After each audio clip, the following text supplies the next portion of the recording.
만유인력의 법칙을 발견한 사람이 있습니다. 사과가 떨어지는 걸 보고 우주의 질서를 읽어낸 사람입니다. 그런데 이 사람이 주식으로 전 재산의 절반 이상을 잃었습니다. 그것도 한 번 팔아서 큰 수익을 냈다가 다시 들어가서 잃은 겁니다. 여러분, 조급함이 얼마나 무서운 건지 오늘 이야기해 보겠습니다. 도움이 되셨다면 구독과 좋아요 부탁드립니다. 인류 역사상 가장 뛰어난 천재 중 한 명으로 꼽히는 사람입니다. 미적 분학을 만들었고 빛의 성질을 밝혀냈고 행성의 운동을 수학으로 설명했습니다. 아이작 뉴턴입니다. 그런데 이 사람이 투자에서는 왜 실패했을까요? 뉴턴은 1642년 크리스마스에 태어났습니다.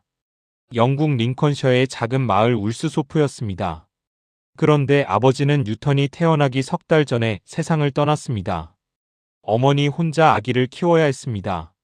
그러다 뉴턴이 3살 되던 해 어머니가 재혼을 했습니다. 새아버지는 이웃 마을의 목사였는데 어린 뉴턴을 데려가지 않았습니다. 그래서 뉴턴은 외할머니 손에서 자랐습니다. 어머니가 떠난 겁니다. 3살짜리 아이에게 그건 버림받은 것과 같았습니다. 새아버지는 나이가 많고 부유한 목사였는데 전처 소생의 아이까지 데려갈 생각은 없었던 겁니다. 뉴턴은 외할머니 집에 남았습니다. 외할머니도 뉴턴을 특별히 사랑했던 것 같지는 않습니다. 훗날 뉴턴은 19살 때 자신의 죄를 적은 목록을 남겼는데 거기에 이런 문장이 있었습니다. 어머니와 새아버지의 집을 불태우겠다고 위협했다. 어린 시절의 상처가 얼마나 깊었는지 보여주는 대목입니다. 뉴턴은 고독한 아이였습니다. 친구가 별로 없었고 혼자 노는 것을 좋아했습니다. 다른 아이들이 뛰어노는 동안 뉴턴은 집에서 혼자 뭔가를 만들었습니다.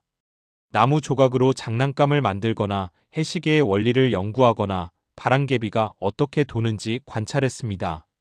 뉴턴은 12살에 그랜섬이라는 마을의 학교에 들어갔습니다. 집에서 12km쯤 떨어진 곳이었습니다. 기숙하면서 공부했는데 공부보다는 기계 만들기에 빠져 있었습니다. 풍차 모형을 만들고 해시계를 만들고 벽에 온갖 그림을 그렸습니다. 새, 배, 수학 도형 같은 것들이었습니다. 17살이 되자 어머니가 뉴턴을 집으로 불렀습니다. 농장을 물려주려고 했습니다. 그런데 뉴턴은 농사에 전혀 관심이 없었습니다. 양을 돌보라고 하면 책을 읽고 있었고 밭에 나가면 기계 구조를 궁리했습니다. 결국 학교 교장과 외삼촌이 어머니를 설득해서 뉴턴을 다시 학교로 보냈습니다. 1661년 뉴턴은 18살에 케임브리지 대학교 트리니티 칼리지에 입학했습니다. 어머니가 보내주는 돈이 넉넉하지 않아서 다른 학생들의 시중을 들며 학비를 벌었습니다. 부유한 학생들의 방을 청소하고 신발을 닦고 식사 시중을 드는 하인 학생이었습니다. 자존심이 강한 뉴턴에게 이건 상처였을 겁니다. 하지만 뉴턴은 그런 환경에서도 혼자 공부에 몰두했습니다. 당시 케임브리지는 아리스토텔레스 철학을 가르쳤는데 뉴턴은 그것보다 데카르트와 갈릴레오의 새로운 과학에 더 관심이 있었습니다.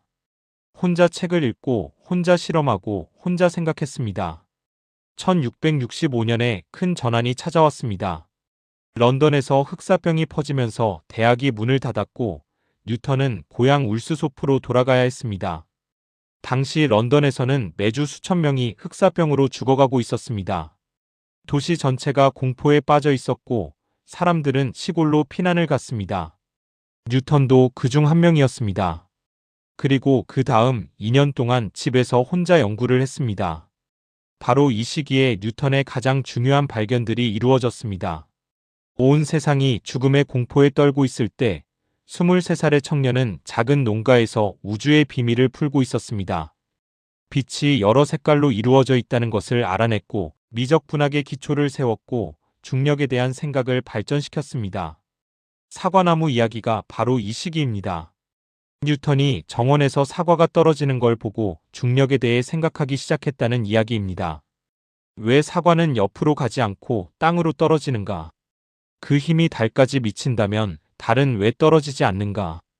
이런 질문들이었습니다. 26살의 뉴턴은 케임브리지로 돌아와 루카스 수학 석좌 교수가 되었습니다. 당시 영국에서 가장 권위 있는 수학 교수 자리였습니다. 그리고 1687년에 프린키피아를 출간했습니다. 운동의 세 가지 법칙과 만유인력의 법칙을 담은 책이었습니다. 이 책 한 권으로 인류의 과학사가 바뀌었다고 해도 과언이 아닙니다. 뉴턴은 이 시기까지 돈에 크게 관심이 없었습니다. 교수 월급은 연간 100파운드 정도였는데 생활은 검소하게 했고 저축도 꾸준히 했습니다. 그런데 1696년에 뉴턴의 삶이 크게 바뀌었습니다. 재무장관이었던 찰스 몬테규가 뉴턴에게 왕립 조폐국 감독관 자리를 제안했습니다. 런던에서 일하는 고위 공무원 자리였습니다. 당시 영국은 위조화폐 문제로 골치를 앓고 있었고 오래된 은화를 새 것으로 바꾸는 대규모 화폐 개혁이 진행 중이었습니다. 그 일을 맡아달라는 겁니다. 53살의 뉴턴은 케임브리지를 떠나 런던으로 갔습니다. 원래 조폐국 감독관은 한가한 명예직이었습니다. 가끔 서류에 서명만 하면 되는 자리였습니다. 하지만 뉴턴은 달랐습니다. 그는 어떤 일이든 철저하게 하는 사람이었습니다.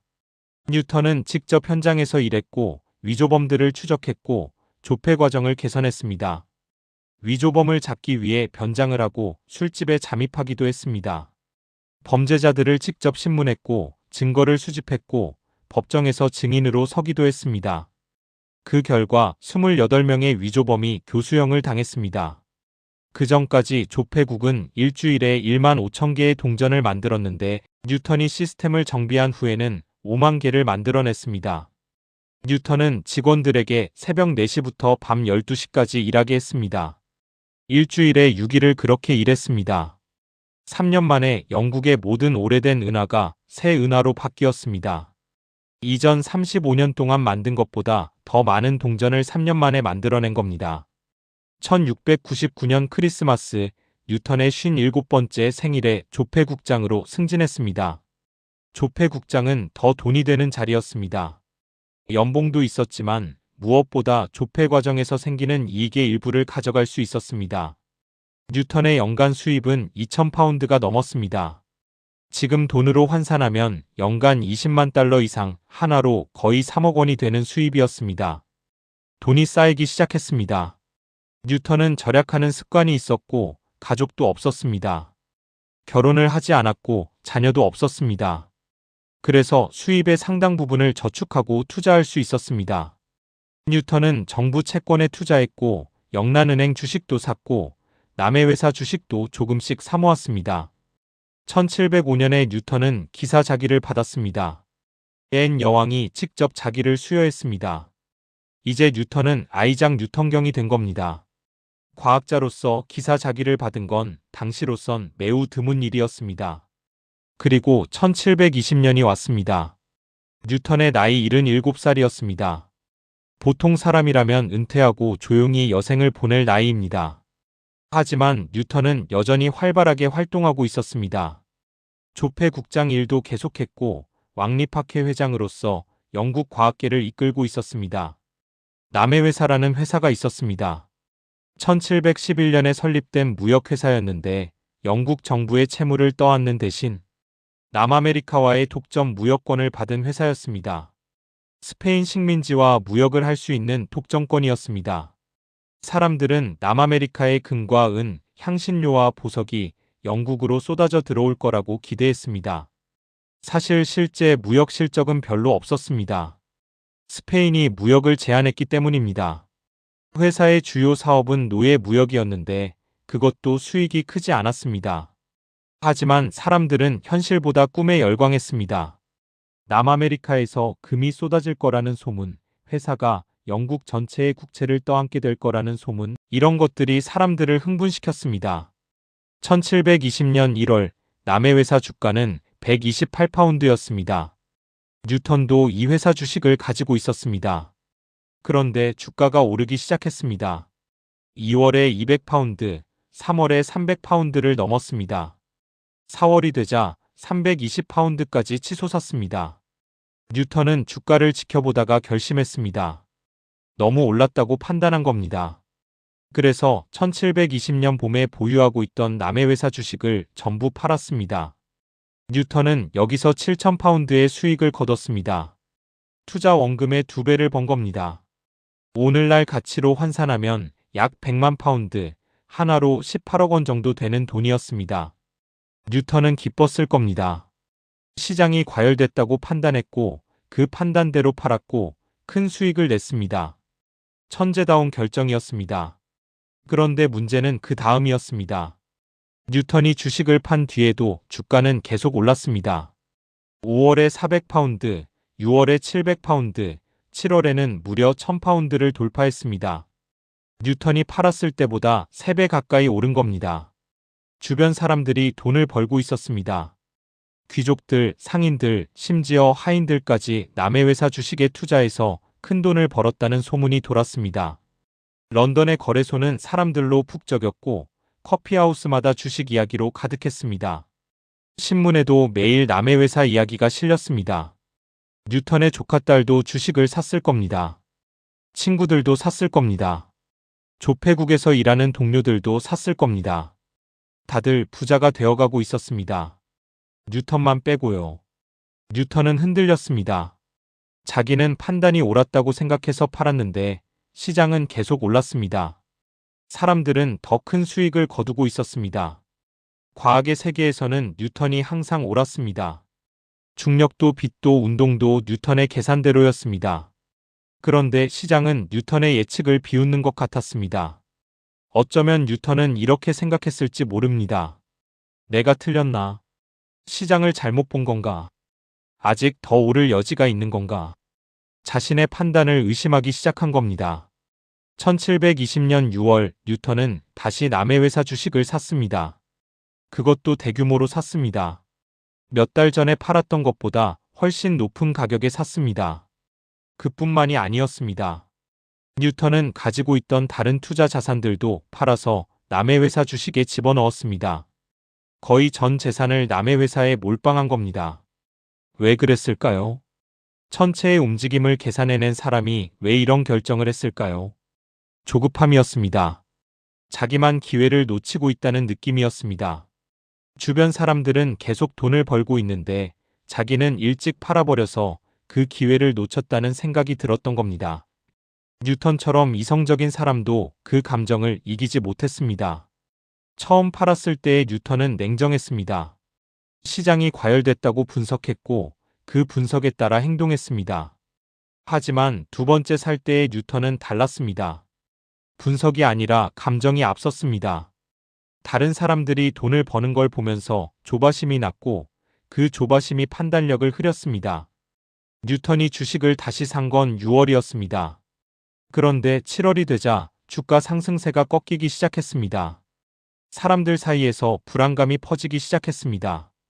회사 내부자들과 고위 관료들이 슬금슬금 주식을 팔기 시작했다는 소문도 돌았습니다.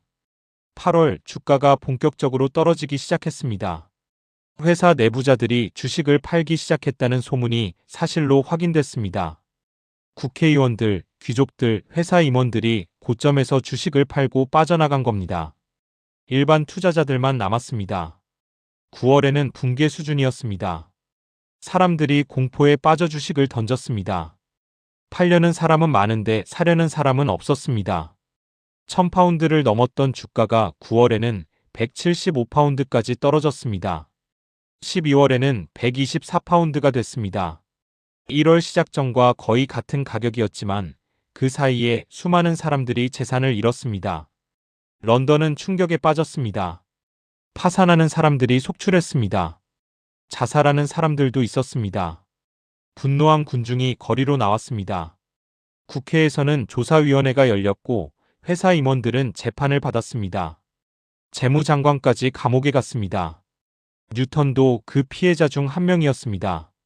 뉴턴의 손실은 약 2만 파운드로 추정됩니다. 처음에 벌었던 7,000파운드를 모두 토해냈을 뿐 아니라 원래 가지고 있던 재산까지 크게 잃은 겁니다. 오늘날 가치로 환산하면 수백만 달러에 달하는 돈이었습니다. 충격이 컸습니다. 뉴턴은 평생 이 일을 언급하지 않았습니다. 주변 사람들에게 남해라는 단어 자체를 입에 올리지 말라고 했다는 이야기도 전해집니다. 그리고 이 일이 있은 후 뉴턴은 이렇게 말했다고 합니다. 나는 천체의 움직임은 계산할 수 있지만 사람들의 관계는 계산할 수 없다. 뉴턴은 1727년에 세상을 떠났습니다. 84살이었습니다. 사망 당시 남긴 재산은 27,000파운드였습니다. 상당한 재산이었지만 남의 회사 사건이 없었다면 훨씬 더 많았을 겁니다. 뉴턴의 투자 실패는 몇 가지 중요한 교훈을 남깁니다. 첫째, 지능은 투자 성공을 보장하지 않습니다. 뉴턴은 인류 역사상 가장 뛰어난 두뇌를 가진 사람 중 하나였습니다. 그런데도 시장에서 감정에 휘둘렸습니다. 투자에서 중요한 건 머리가 아니라 마음입니다. 자신의 감정을 다스리는 능력입니다. 둘째, 조급함은 가장 위험한 적입니다. 뉴턴은 처음에는 옳은 판단을 했습니다. 시장이 과열됐다고 보고 팔았습니다. 하지만 다른 사람들이 계속 돈을 버는 걸 보면서 조급해졌습니다. 기회를 놓치고 있다는 느낌, 다른 사람들은 부자가 되는데 나만 뒤처진다는 느낌, 그게 뉴턴을 무너뜨렸습니다. 셋째, 한 번 판 주식에 다시 들어가는 건 특히 위험합니다. 뉴턴은 분석해서 팔았습니다. 그런데 주가가 계속 오르니까 자신의 분석이 틀렸다고 생각하기 시작했습니다. 사실 분석은 틀리지 않았습니다. 시장은 결국 무너졌으니까요. 하지만 그 과정에서 뉴턴은 인내심을 잃었습니다. 넷째, 군중을 따라가면 군중과 함께 무너집니다. 남의 회사 버블 당시 런던의 거의 모든 사람들이 이 주식에 투자했습니다. 귀족, 상인, 성직자, 하인까지 모두가 뛰어들었습니다. 뉴턴도 그 군중의 일부가 됐습니다. 처음에는 군중을 거스르고 팔았지만 결국 군중 속으로 다시 뛰어든 겁니다. 다섯째, 성공의 경험이 오히려 위험합니다. 뉴턴은 과학에서 너무 성공했습니다. 자신의 판단이 항상 옳았습니다. 그래서 투자에서도 자신의 판단을 믿었습니다. 처음 팔았을 때는 그 판단이 맞았습니다. 하지만 시장이 계속 오르자 뉴턴은 자신이 틀렸다고 생각하기 시작했습니다. 과학에서는 실험 결과가 예측과 다르면 이론을 수정해야 합니다. 뉴턴은 시장에서도 그렇게 했습니다. 하지만 시장은 과학이 아닙니다.